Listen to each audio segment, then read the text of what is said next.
Are you tired of spending hours working on feedback for your students? Hi, I'm Luke with Groovy Education, and today I'm going to show you how to produce better and faster feedback right in ChatGPT. Let's get into it.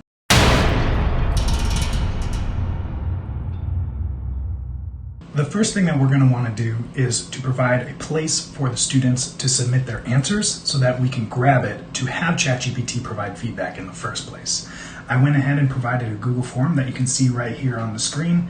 It asks them for their first name and last name, as well as a question that they would like to answer.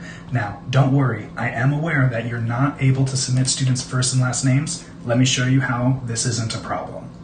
So after your students go through and submit all of their answers, all you gotta do is click on this Responses tab up here, and then click View in Sheets, and it will pop up with all of the students who have answered the question. Now, I went ahead and put in one of my answers, followed by several answers from some of our favorite cartoon characters growing up. Now, the issue is, FERPA says very clearly that we are not able to submit students' first names and last names to ChatGPT. But here's the workaround. Once we have it all in a Google Sheet just like this, simply right-click on the D tab here, click Insert One Column Left. We can make it a little smaller. And then instead of submitting their names, we can just instead submit PIN numbers that we make up. So let's say this is my first period class. I'll go ahead and enter 101, 102, and it's going to take too long to submit the rest, so I'll just highlight those two tabs and bring it all the way down. This gives my name to be PIN number 101. Bart Simpson is now going to be PIN number 102, which means once ChatGPT says this PIN number needs to work on these issues, I'll know exactly what student it belongs to. Next step, we need to put in the information into ChatGPT. To do that, all we have to do is highlight the PIN numbers and highlight their answers and go all the way down to the bottom. Remember, do not include their name. I'm going to go ahead and click Control-C, jump over to ChatGPT, where I will then click Control-V, and now they have the answers for the students, but I need to tell them what they're doing with those answers. So I'm going to go ahead and hold Shift, click Enter twice, and then tell ChatGPT exactly what I would want for it to do. So here is the initial prompt that I started with. I am a global issues teacher who asked my students a question for a bell ringer. Here's the question. Should the United States increase military support to Ukraine? Use claim evidence reasoning to support the answer with 3 arguments. And then I copied and pasted the answers my students gave me.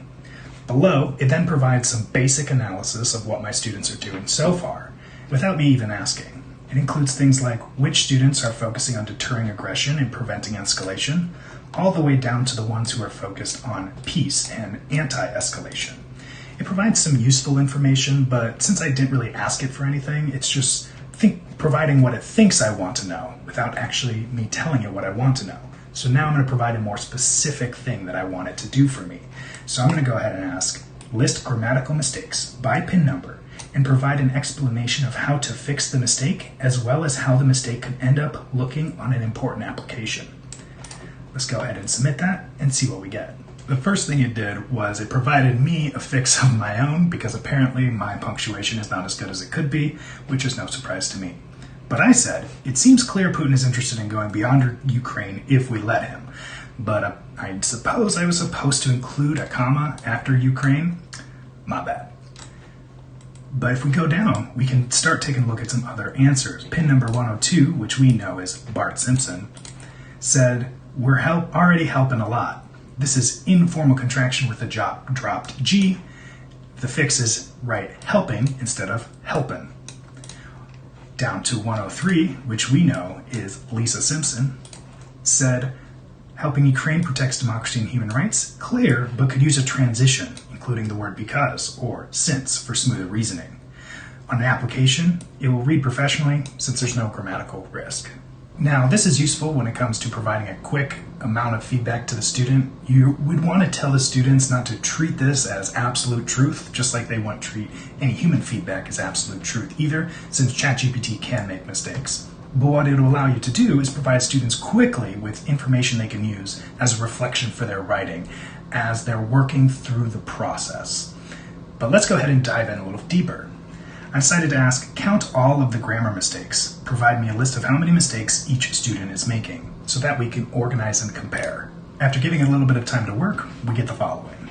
We know that Pin 101, yours truly, had a missing comma. But down at Pin 103, they had a grammatically clean answer. And if I continue to scroll down, I can quickly identify students who are making lots of mistakes or students who are making no mistakes, which would then allow me to dive in deeper to the students who are struggling.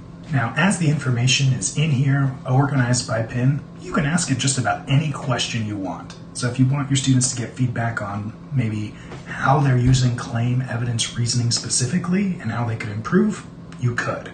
But I went ahead and decided to try this. I asked, I want to create an exit ticket for each of these students. Respond to each of their arguments by pin number, making 3 arguments of your own.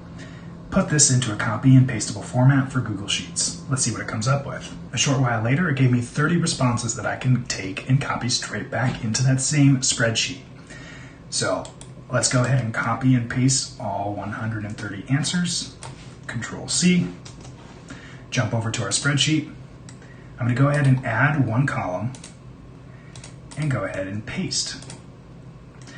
Now I have all of the pin numbers matched up with the exact same student it was before, which means if I wanted to, I could even delete this column, and now I know this student gets this exit ticket, this student gets this exit ticket. And that's it. Just like that, we have some quick, high-quality, process-based feedback that we can hand to our students. Is it going to be perfect feedback that we can rely on 100%? No, but it will get them thinking and reflecting on their work and sending them in the right direction. If you know a teacher who is struggling with the amount of workload that they have and could benefit from this, go ahead and send this video to them. But otherwise, if you could hit that like button and subscribe if you would like future videos like this. Thank you.